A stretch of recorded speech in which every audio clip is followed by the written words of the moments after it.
দক্ষিণ দিক থেকে 8 লোক আসছেন, এই মানুষটাই ঢুকছে। উত্তর দিক থেকে যারা আসছেন তারা পেছনে গিয়ে লাইনে বসে পড়ুন। অল্প সময়ের মধ্যে সবকিছু করতে হবে, দেরি করবেন না।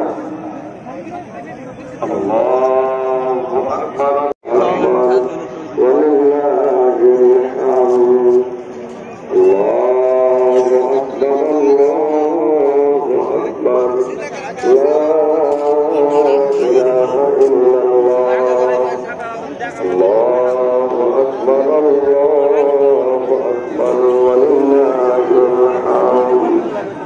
হাই মাদ্রাসার ছাদের উপরে যারা আছেন, কচি বাচ্চাদের সামনের দিকে না রেখে পিছনে রাখেন।